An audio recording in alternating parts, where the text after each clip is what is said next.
Would you kindly?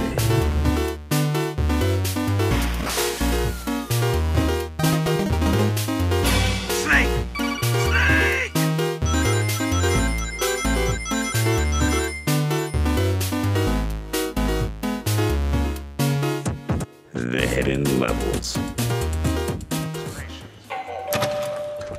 Good morning! Vault-Tec calling. Vault-Tec? Remind me again? Why, we're about you, sir, and helping secure your future. You see, Vault-Tec is the foremost builder of state-of-the-art underground fallout shelters. Vaults, if you will.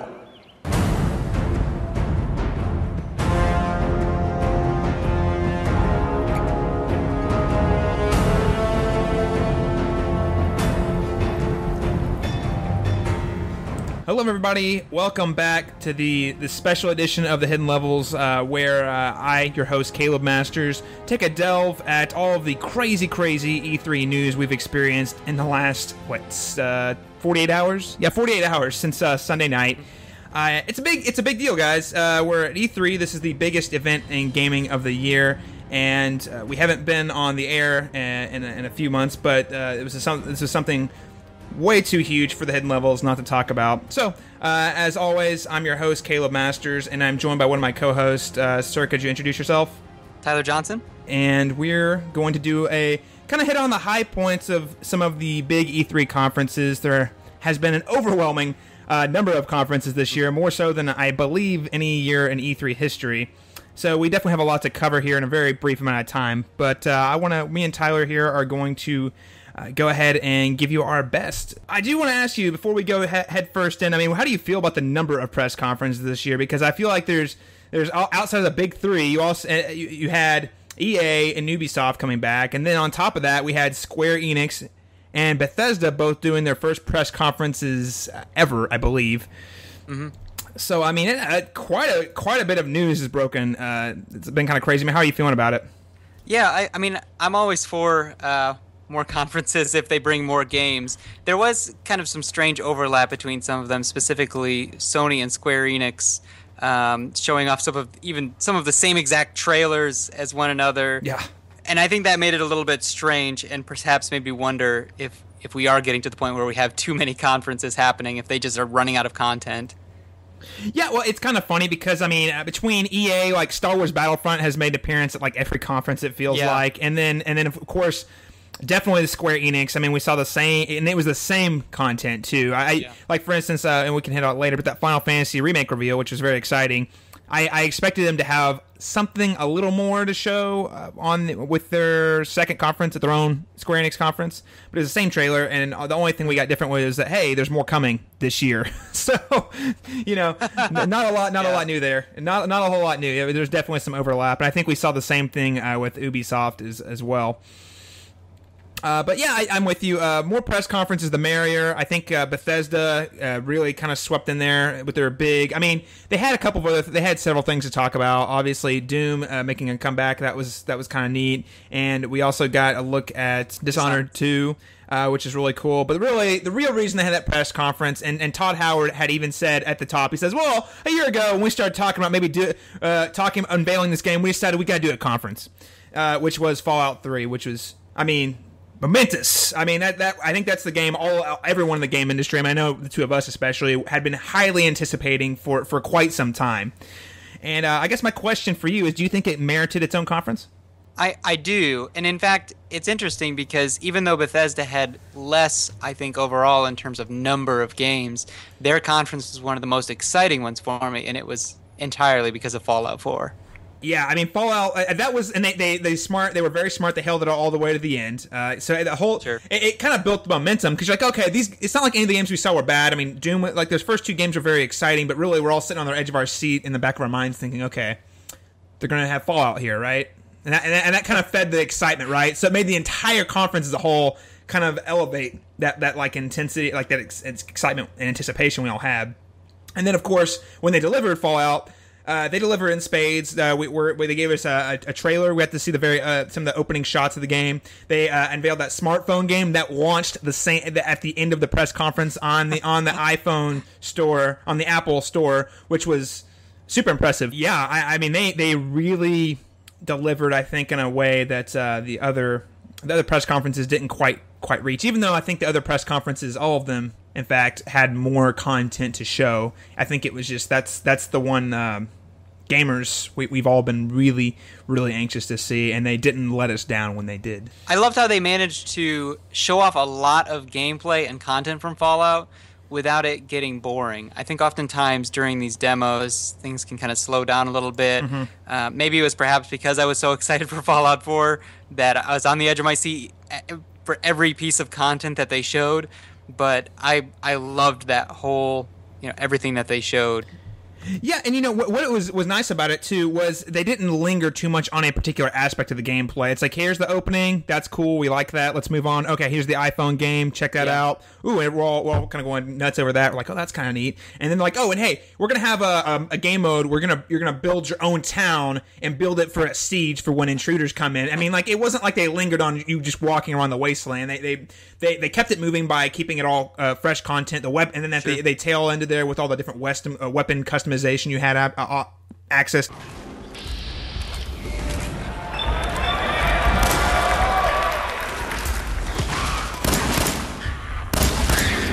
I feel empowered by making my prediction. Probably at least a year ago. What's going to happen is, because we all know this game's coming, I was like, look, whenever they show, I think probably about probably October, November about this year, I was thinking, sitting out there, and I was like, what's going to happen is they're gonna have to show it to us. But I feel like they're gonna show it to us imminent within the window of release. And then I was looking back that Skyrim did the same thing. Less than a year of release, we get the first trailer. And I was thinking, okay, so that's kind of Bethesda's thing. And here's the thing. Bethesda doesn't need the year-long press cycle. Because everyone knows it's going to be good. They can drop this sucker. They could have dropped the sucker the next day and it still would have sold 5 million copies. I mean, so it was very exciting for me to feel I was correct about something. Made a prediction that, hey, they're going to reveal it at E3 and then it's going to release later in the year. I know. I feel. Here's the thing, though. It's not an original idea. There's a lot of people out in the gaming press that have been saying the same thing, so I guess it's not really that special. But I was very excited. Well, even so, it's still, for the industry itself, an extraordinarily unusual window of marketing. I mean, they're only giving themselves, 6 months to promote this game. But like you said, because it's such a huge game, I think it'll sell well regardless. But it is definitely unusual. That's for sure. Yeah, I mean, the only other series I think that does stuff like this is, Skyrim did it, and then Grand Theft Auto does that. They released a trailer, and then later that year, the game. I think Grand Theft Auto 5 did that. They released on a random day. I feel like it was in the springtime, like April or May. I can't remember. I have to go back and look at the history, but I remember it was on a really totally random day, no events or anything. They dropped the trailer for Grand Theft Auto 5, and then by the end of the year, it was out, and you're just like, okay, well, but of course it's Grand Theft Auto. It's going to sell like hotcakes. I think I'm with you, Tyler. I think that was the press conference of the show for me. But I do think we had some really great presentations across the board, and we'll go ahead and start out with Sony, and they opened with a game that has been buzzed about and in the press and in the consciousness of the gaming community for well over 5 or 6 years now, which is The Last Guardian from Team Ico. I can't remember. I think it was 5 or 6 E3s ago is the last time we saw it. It was a long time ago. It was a long time ago, and every year it's been a running. It was almost like Duke Nukem Forever or Half-Life 3. It was a joke. Oh, Last Guardian, when's it coming? And they never officially canceled those. And this is the team that had developed, Shadows of the Colossus, one of the greatest games of the last generation. So there's been a lot of anticipation. Did that opening trailer kind of win you over? I mean, it looks okay. It looks very similar to what they showed before, and I'm not a huge Shadow of Colossus fan. Blasphemy. Yeah, I know it's not a popular opinion. I did play it later. I didn't play it on PlayStation 2. I played the HD re-release on PS3. So I wasn't a huge fan. I think it looks interesting. I like the art style, even if it's kind of like my childhood nightmare, kind of eerie creepiness to it. But I also think weird tends to make the best kind of games. Mm-hmm. So I'm cautiously optimistic at this point. It does seem like it's changed less than I expected it to be honest. Yes. I really was thinking they were going to re-reveal it and it was going to look like a very different game. Yeah, I was actually along the same lines because it's been so long. I thought there was going to be some sort of crazy revelation. And I'll be honest, as excited as I am for confirmation this game's still in development, I have two things to say about it. One, they gave us a 2016 release date, which in my mind does not indicate that this game's anywhere close to being done, because that could be December of 2016, for all we know. One. Yeah. And two, like you said, they haven't really shown us anything of. And we saw that demo, which was cool, but I mean, I still didn't get a sense that this game was any further along in the development process than what we saw last time, because like you said, it was very, very similar. Mm-hmm. So I think we're still in for a long wait on this one. I still think I'd venture to say even that we see that we see The Last Guardian again at E3 next year, actually. Yeah, I think that's a good guess. I think if they thought it was going to come out somehow in quarter 1 or quarter 2 next year, they would have said something along those lines. So I think it's probably a good guess that it's probably going to be later next year, maybe next fall or next holiday season even. Yeah, and I also feel like they would have shown us more of a trailer. Like, they showed us that demo, and that was cool, but like outside, that was all we saw. I expected like a longer trailer that showed us different types of environments and all sorts of things like that, which we didn't see. Sure. But moving on, Sony also unveiled a new IP, which is I'm super excited about the new IPs we got this year because they all look really fascinating. This one definitely won me over, and it was Horizon Zero Dawn. That's from Guerrilla Games, the guys who made Killzone, making a totally new IP. And this, like, not even just post-apocalyptic world, it's like so far in the future that civilization has crumbled and has already rebuilt itself. And it's like an odd mix of technology and kind of like a world where there's like a big tribal communities that kind of manifest the world, but it's all also got weird futuristic technology. We didn't get a huge touch on what the world was like, but it looked very, very cool. And man, that gameplay was awesome. The way I think of it is like future prehistoric. Yeah, exactly. That's exactly. It's like it reminds me. It comes to mind is that movie, the remake, or the original, The Time Machine, where he goes way in the future and like the whole world has already melted down and rebuilt itself. This is kind of like that, except for, obviously a little different. Instead of Morlocks, you've got big bad robot dinosaurs. I contend that this is actually a sequel to Transformers 4 because there's Dinobots. I think it looked really cool. It's nice to see a third-person game that's not a shooter. It had the bows and arrows, which looked really interesting. And the graphics they looked fine. That's all I've got to say. And it's a really unique idea.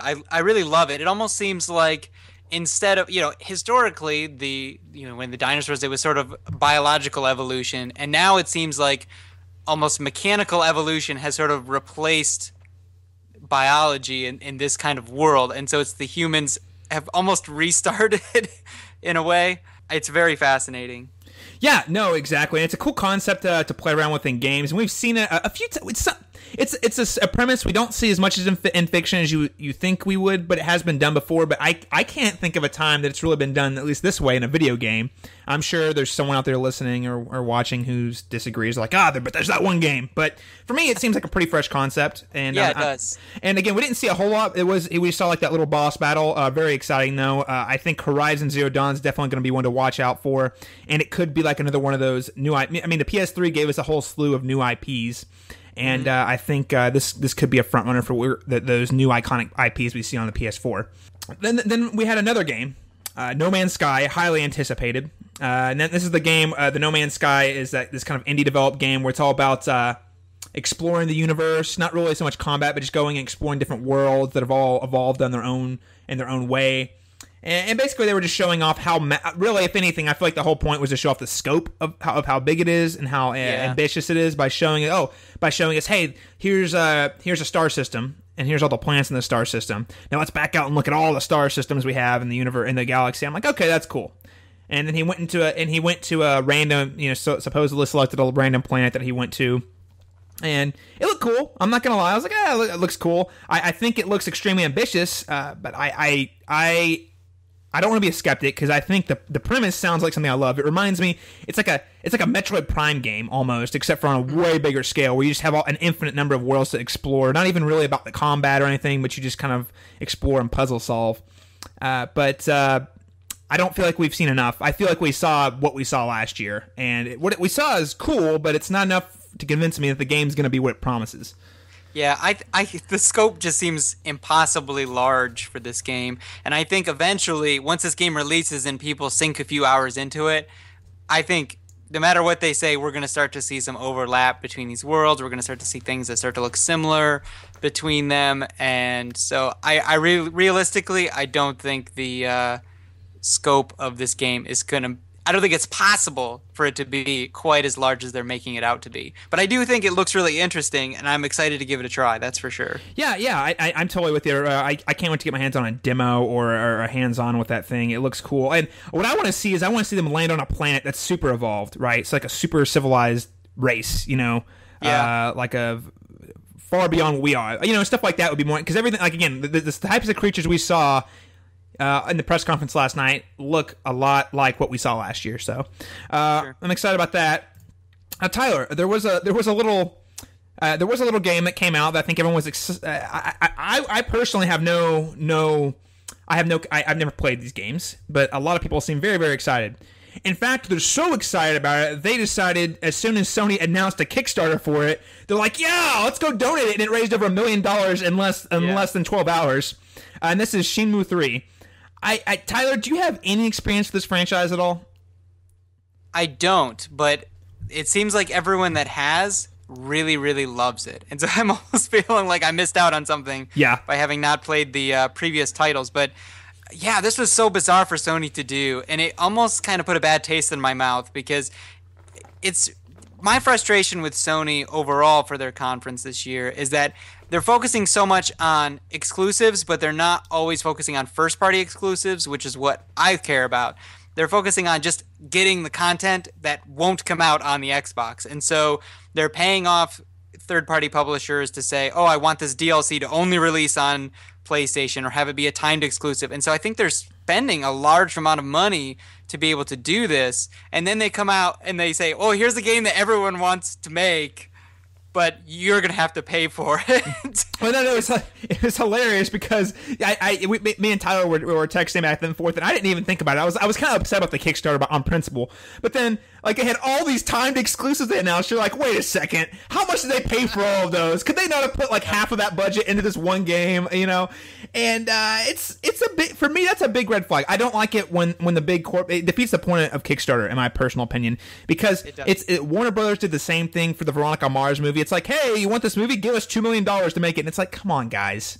$2 million, that's pocket change to you. That's chump change. Yeah. The demand is there. Otherwise, you wouldn't launch a Kickstarter. I'm not saying go out and invest crazy amounts of money into it. But, tease us, test it to see how we react to it. I mean, don't crowdfund for it. These aren't games you need to crowd for. Not when you're freaking Sony, a multi-million-dollar conglomerate. Exactly. Well, and it seems so ridiculous because I think Sony knows. Sony knew when they announced it that they were going to meet their Kickstarter goal within a day. And obviously they did. So it seems ridiculous that Sony would know that that's going to happen, and yet they weren't willing to put up the money for themselves when they know it's not even that risky of an investment, ultimately.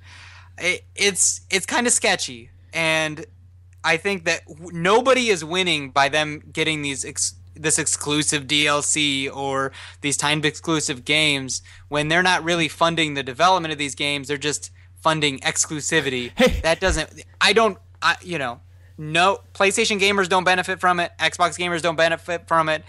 The only people that benefit from it are Sony and Microsoft when they do it to try and push hardware sales through frustration, Yeah. The frustration is I have to buy this console because I'm not going to be able to play this game anywhere else if I don't buy this console. Rather than, investing in first-party games and getting exclusivity through investment in their games library, right? Rather than through just paying publishers off. It's kind of frustrating, I think. It's a frustrating trend over the past year or two. Yeah, last couple of years. Well, and Kickstarter is great, a great tool, and I was super excited when the former guys from the Rare team went and started the ukulele project, which we'll talk about more in future discussions, I'm sure. That was a really great use of Kickstarter because those guys there's 8 guys in a really tiny office who have no money. They say they've raised enough money to get like a project off the ground because but they say, hey, we want to make this game better. Can you help us do that? And we're going to give you great rewards. Versus Shenmue 3, where it's like it's Sony. we're going to ask you to fund the game that we're going to ask you to buy later. So basically, you're paying for our game. We're distributing that game, and then you're paying for it again. It takes the risk off of the publishers entirely, and it takes the risk off the developers. It puts the entire risk on the gamer, who's essentially donating to have this game produced. I would be more inclined to support it if they allowed gamers to get some kind of share in the business somehow. Like, hey, you donate this much money and you get X amount of shares, and if this game sells, you can get your money back, or you can even make a little bit of money. I mean, in terms of just generally how game publishing works, it really just takes the risk entirely off of the developer and the publisher.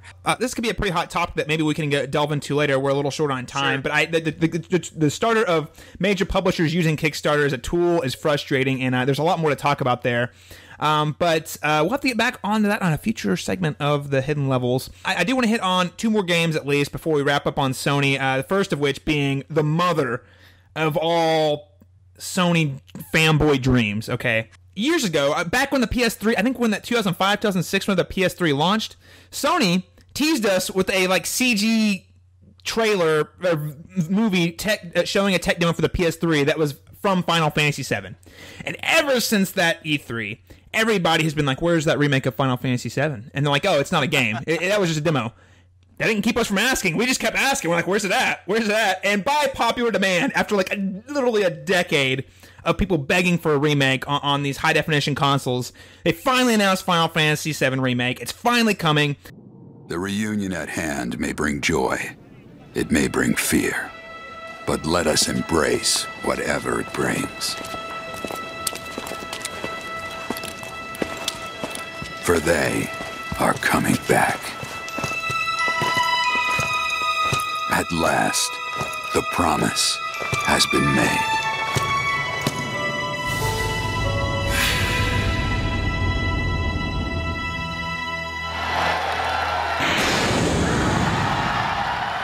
Folks, that was really the only Final Fantasy game I have truly been invested in. I have Tyler, do you have any history with Final Fantasy VII at all? I don't. In fact, that's why I'm excited for the remake, because I missed Final Fantasy VII the first time around, and I haven't gone back to try it because I'm afraid it would just I wouldn't have the experience that other people had with this, and I just would have negative feelings about the game. So I've been holding out for a remake to come so I can actually experience this game and this world. Yeah, no, exactly. It's one of those things, and I'll be honest with you, I played it, parts of it again in the years since, probably a couple of years ago, I think, on the PS3.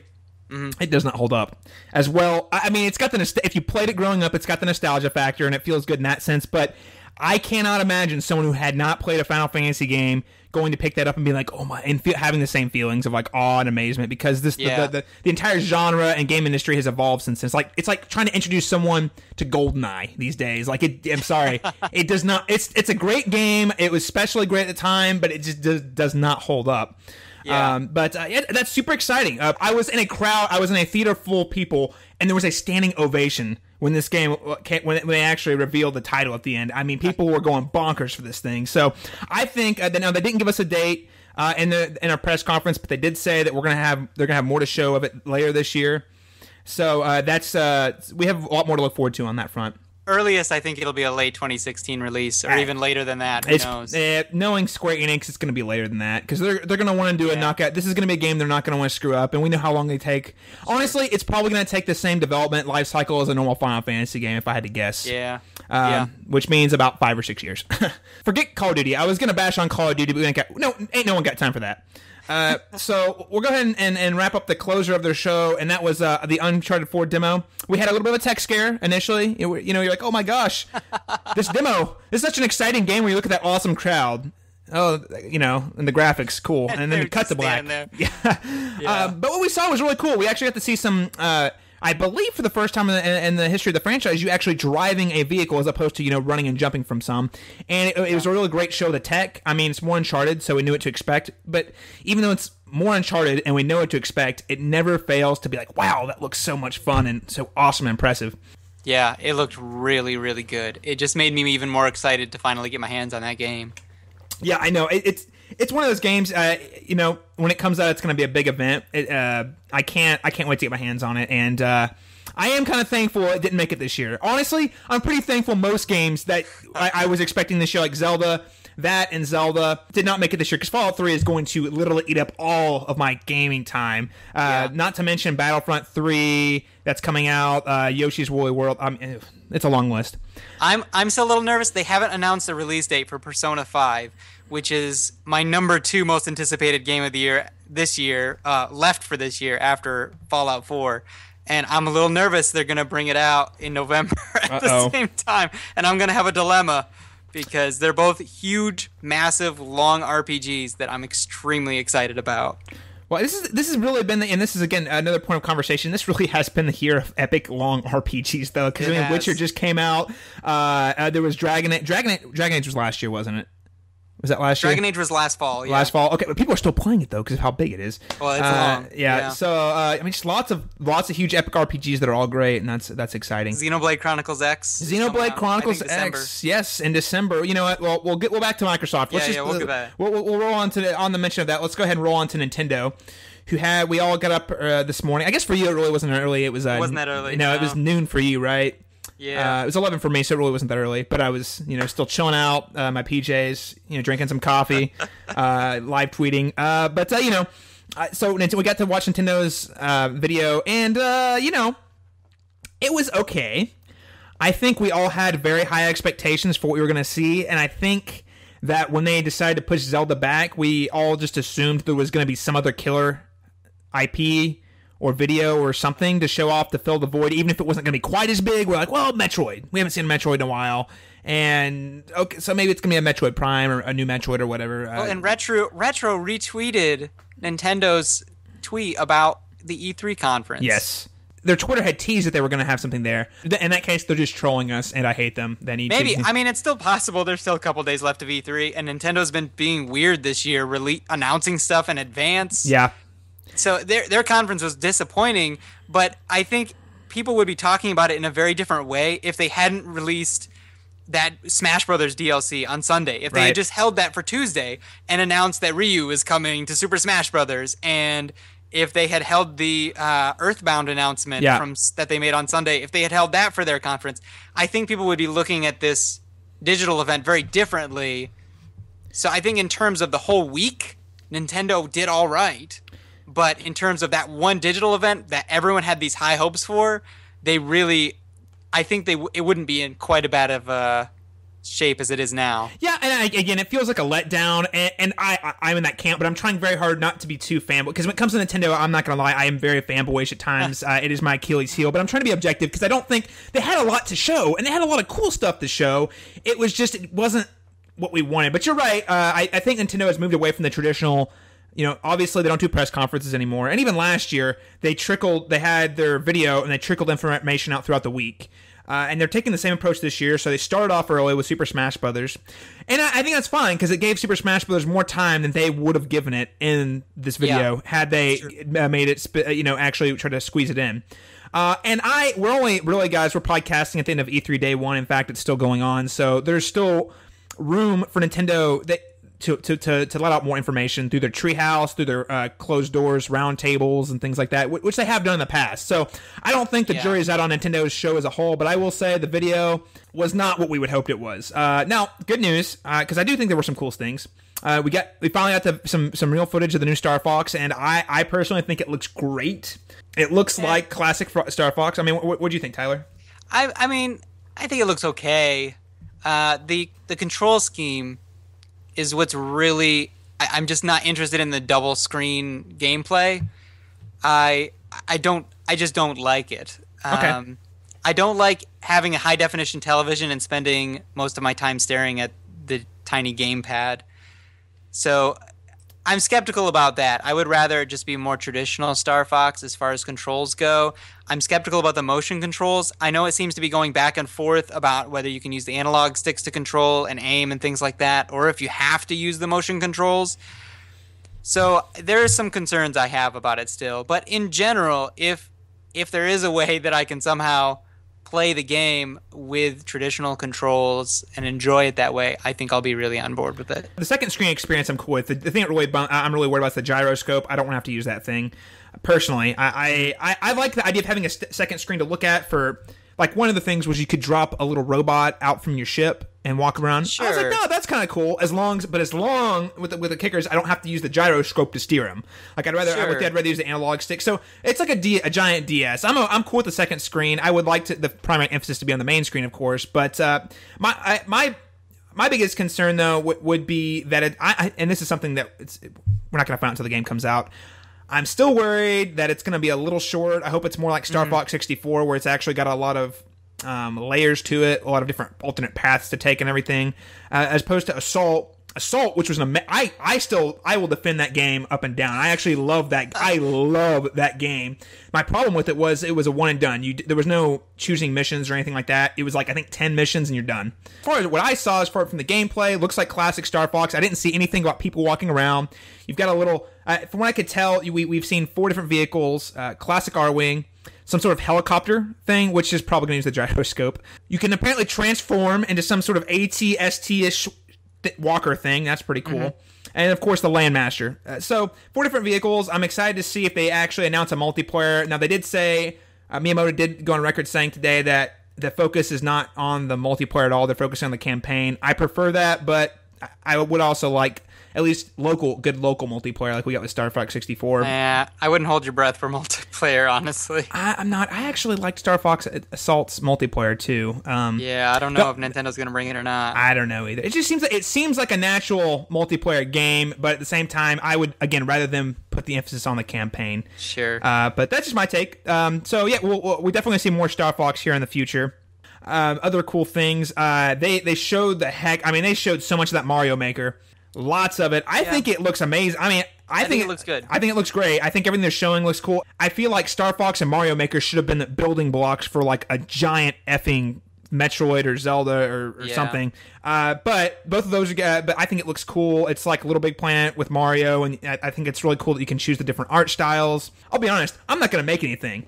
But you better believe I'm going to be downloading the crap out of all the different mods out there. Because people are going to be, there are brilliant designers out there who aren't in game development who are going to come up with the best levels that you've ever seen. Like we saw in Little Big Planet 1 and 2. And I'm excited about that. I think there's a lot of really cool potential for years worth of content, quite frankly. Absolutely. I'm with you. When it comes to Amiibo, I've been hit or miss. Like, there are some that I just drop, my jaw hits the floor, I'm like, I have to have that. And the one that they did it this year was that giant, big effing 30th anniversary 8-bit Mario one. I was like, oh my gosh, I don't care how much that cost, I'm buying that thing. Did you see? They're actually 2 different ones. There are 2 of them? Oh my gosh. Yes, but they're both the same Mario, but one of them is the classic colors from NES, and then one of them is the modern, so it uses like the blue and browns for like his mustache and his outfit. So I think I'm gonna go with the classic. I probably will I'm not gonna get both. I'm gonna go with the classic just because that's what the NES Mario looked like on screen. But they do have 2 different designs. I hope they don't make it so one of them is impossible to find. Oh, they will. And you have to wait like 9 months to get the one you miss. Yeah. And then there'll be a golden one, because why not? Golden one. They talked a lot about Amiibos. We'll have to talk about Amiibos again at a later point because there's so many things to talk about with the Amiibos. Sure. So we got a September 11th date for that Mario Maker, by the way. And despite the fact that I have a very crowded year, I'm still going to be buying that day one. It comes with a really cool 30th anniversary history of Mario thing. I can't wait to get my hands on that too. But on the note of Amiibo, the other Amiibo my jaw hit the ground for, and I was like, I must have, was the Wool Yoshi Amiibos. Oh my gosh. Only Nintendo could have my mouth watering to go and pick up a seemingly handmade yarn dinosaur figure that I'm just like, please, I want to buy it, and it looks so cool. Yeah, I'm still kind of up in the air if I want to pick up the Woolly Yoshi Amiibo. I'll definitely be picking up some of those Animal Crossing Amiibo, though. Oh, yeah. Even though I definitely will not be buying either one of the games associated with the Animal Crossing, I'm not picking up the cards for Happy Home, and I'm not going to pick up that board game Animal Crossing. It just doesn't. Animal Crossing Party? Yeah, Animal Crossing Party. Yeah, I'll be picking up some of the figures, just not the game itself. I think a lot of people, that's one of their biggest frustrations for this event, was everyone was really expecting, especially after 4 of those Animal Crossing Amiibo leaked this over the weekend in advance. Everyone assumed, oh wow, those are going to be for Animal Crossing Wii U. and it was not Animal Crossing Wii U. So I think that's part of the reason a lot of people are very upset about this Nintendo event. Yeah, I was expecting a full-blown Animal Crossing game on the Wii U, and I'm really honestly not an Animal Crossing fan at all. Although I will have a KK Slider amiibo. It'll happen Yes. just for the sake of it. Maybe a Tom Nick, and if you know what? Who I'm going to do? I'm going to buy a Mr. Rossetti for people I don't like, and I'm going to mail it to them this Christmas. If they release that one, I have a feeling that they left this open so that they could release more later on as sort of downloadable content kind of thing. Yeah. Well, Austin is getting a Mr. Rossetti amiibo for Christmas. That's for sure. But Yoshi's Woolly World game looks really great. Looks super cute, super charming. Yeah. I again, super cuddly dinosaurs. I can't wait to beat it in 5 hours on October 16th when I pick it up, because I'm sure it'll be short, but I'll love every second of it. I guess very much in the same vein as Kirby's Epic Yarn, I think. Oh, it is. And Kirby's Epic Yarn was fantastic. I think that's such an underrated game. It was really good. Yeah, it was like the best Kirby game that no one played. Honestly, it was. I'm not even a Kirby fan, and I adore that game. Yeah, I really do. The art style is amazing. Yeah. I know. Same here. One of the points to talk about with Nintendo, at least one of the point, is we were all down. We were all expecting Metroid, and we were all down about no Zelda. But what are we talking about? Nintendo gave us Zelda and Metroid, right? Right. It was so. What was really strange about this conference? I think it could have been better even with what they had. Is they spent all of this time talking about this sort of Four Swords kind of spiritual successor. They spent a ridiculous amount of time talking about that when it was pretty clear from the gameplay what that is. Whereas they had other games like Yokai Watch that this is the first trailer for a game that's enormous in Japan. Yokai Watch is this huge, I mean, it's like Pokemon was here in the late 90s. It's like that in Japan. Yeah. And I think they want it to be. They have toy deals and everything already. It's coming out later this year. But they didn't really talk about what Yokai Watch was. And I still don't have a full grasp of the idea of it. Sort of, I know it's Pokemon-like. I would rather they talked about that because it's a new IP for us that could potentially be really good. It can make them crap loads of money. Exactly. I don't know about Yokai Watch, but I can see clips of that Zelda game, and I know what's going on there. It's 4 players doing Zelda. It's just like Four Swords. They don't need to talk about it for 10 minutes. So I feel like their balance there with what they talked about and what they just had like a 1-minute trailer for just seemed really off, and that could have helped their conference more, is if they talked more about the games that we don't know much about. And it was such a random thing to spend that much time on, because no one was asking for that game, so therefore no one really cared. No one was really, like you said, it wasn't anything particularly complicated to grasp. So there was no need to have this like great developer interview, like, whoa, why did we make these choices? What's it about? No one really cared. That's not to say it's not gonna be a bad game. I contend people who love Four Swords swear up and down it's a great game. I was very lonely and did not have friends to play Four Swords with, so I did not like it very much. I played Four Swords. It was okay. I mean, it's not like a regular Zelda game to me. I feel like if I had friends to play it with, I'd probably enjoy it a lot more. But I didn't. So for me, it was just like playing Left 4 Dead by yourself. I mean, yeah, it's still a good game, but I mean, you just don't have the same experience remotely, and it seems less exciting. But and then they also showed us a Metroid, and this was okay. Here's the thing about the Metroid thing, okay? I'm trying very hard to be objective about this because I wanted a Metroid Prime game. And technically, Nintendo can say they gave me a game with Metroid Prime in the title. I have a feeling that this game was being developed, and it was a totally separate game, and then somewhere near the end of development, they decided to make this into a Metroid game. It's so not Metroid in every way, except for the title and the music that they showed at the very beginning of the trailer. Okay, so get this straight. It's a co-op shooter, 4-player co-op shooter. Wait, it's not exploration-based, it's action-based. So the only thing I can see it has in common here is it's a sci-fi. So apparently anything sci-fi with Nintendo, just go ahead and put Metroid on it. I mean, it's sci-fi enough. I mean, because and especially the demo they're showcasing at E3 apparently is that 3v3 soccer-looking game. And it has like that super like chibi art style, like the cute cuddly. I'm like, that's not Metroid. That's not. It's really not Metroid at all. That's why I think I'm convinced they were developing this game under a different working title, and then at the end they said, let's make this into a Metroid game. Yeah. I think it was a poor decision. I think they should have just made it a different title, and Yeah. it wouldn't have been Metroid at all. That's right. And then we wouldn't be nearly as upset about it. Now, Exactly. I will say, I've read a couple hands-on about it briefly, and they're saying that the only thing we've really seen is the multiplayer. And even though the four-player co-op functionality of the Federation Force, which is what the full game is going to be called, the demos aren't showing any of the actual main game. The E3 demo is purely that little multiplayer minigame with a 3v3 soccer-looking thing. So you're saying there's actually a single-player campaign with this? Well, single player, and this thing I don't really know. What they are showing at E3 is not the full game though. It's like the multiplayer version of the game. So one of the writers I was looking at Samuel Claiborne did a write up on it, and he has claimed in the past that Metroid Prime's his favorite game of all time. So obviously he went and did a hands on with it, and he's basically saying, well, it's like if someone showed up at E3 and demoed Metroid Prime 2, and then we were all upset we were all upset about it and calling it not a Metroid game. Because the Metroid Prime 2 multiplayer was also not Metroid. It was really weird, a weird inclusion. Now, that said, I still think the base premise is that the main game is still going to be a 4-player co-op game, goes against the very principle of what a Metroid game is. But, that aside, I think before I make final judgment on this thing, I really do need to see more of it and hopefully play it. But I will say the way that the way they revealed that was super clunky and not effective, and certainly didn't do anything to all of us waiting for that big Metroid game that we were all hoping was going to be here. Because technically, if you look down the line, technically they checked most of the boxes. They gave us lots of Mario. They gave us Zelda. They gave us 2 days ago. They gave us Smash Brothers. They gave technically they checked the boxes. In name, maybe. Yeah. They did give us Mother 1. I'm excited about that, but we didn't get Mother 3. No Mother 3. That's only the one that people have been asking for years about. I think they're testing though. I bet if the Mother Origins game does well enough, I guarantee you we get it. Well, I don't think they're testing anymore because I think Earthbound, the re-release, has done super well. I think they're just saving Mother 3 for a later date, and I think they're going to be making another one for the 3DS or the Wii U. Probably the 3DS, I'm guessing. Yeah. Down the line. I think that's very realistic. Now that they've released Mother 1, I'm confident they're going to release Mother 3.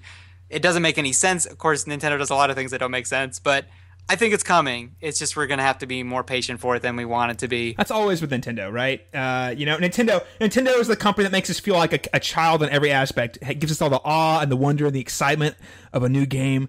And then it also makes us feel like children we have to wait like 8 years for it. You're like, but I want it now. Yeah. Yeah. I will say, last thing, you mentioned Yokai Watch, which FYI people, go read into that.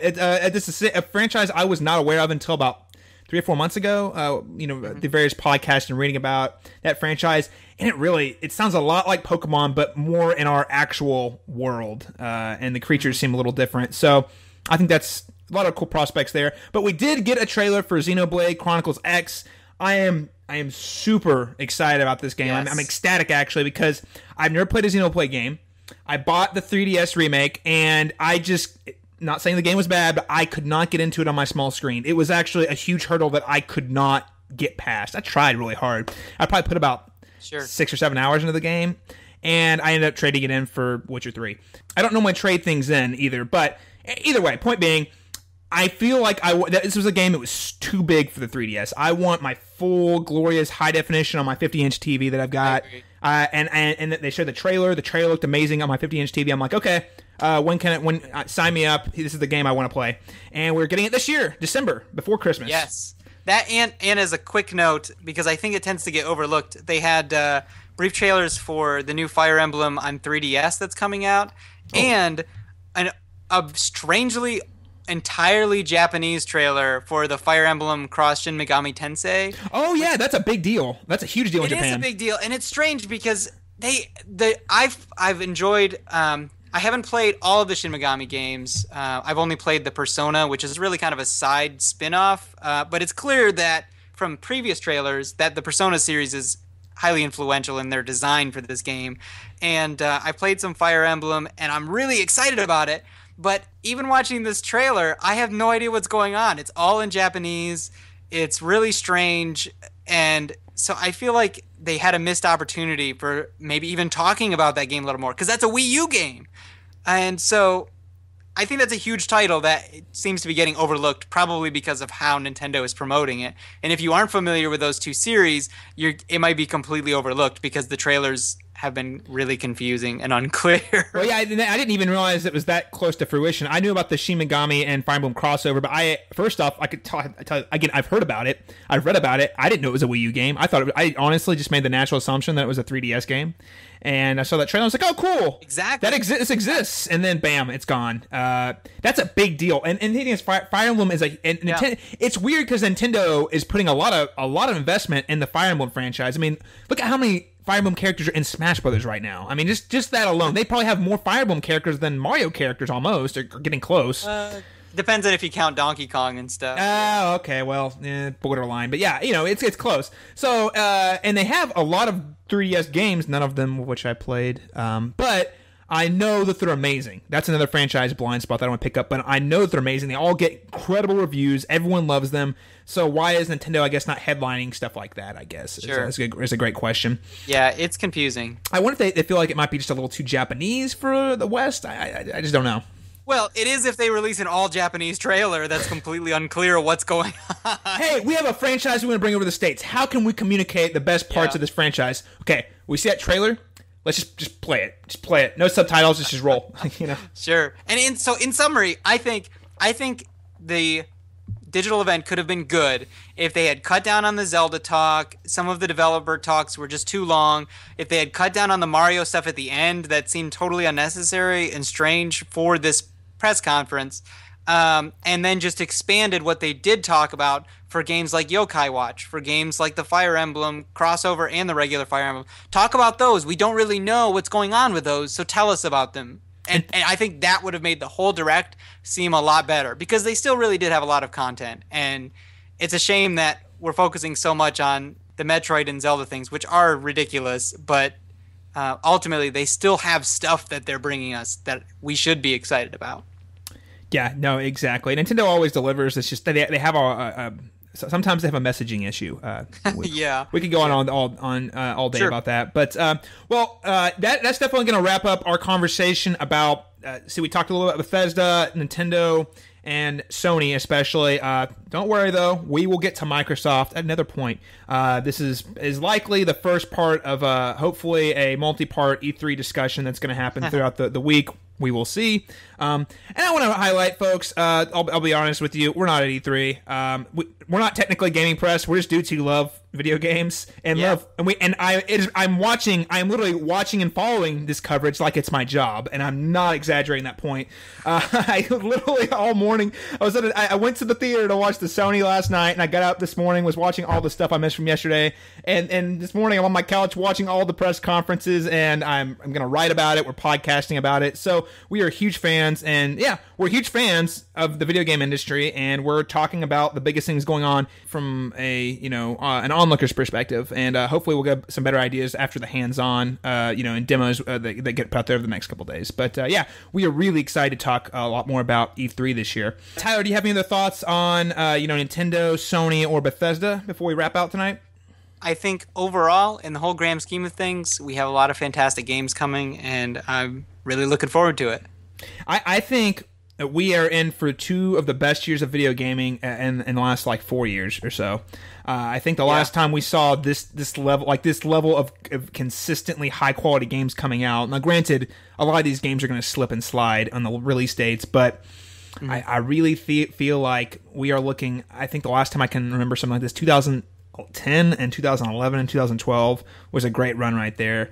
And then we definitely had some good. I mean, 2013 I believe was also a very, very good year. We got stuff like The Last of Us, and some of those bigger franchises, Zelda. But I feel like this is probably the best. This is where you're finally at this next gen. We're finally in the next generations, even though we're a year and a half and we're like, hey, we're actually going to have games to play on our next gen machines, exactly. and it's a super exciting time. And I think you're right. We finally got to see the curtain pull back on a lot of those big games we've been anticipating for a very, very long time.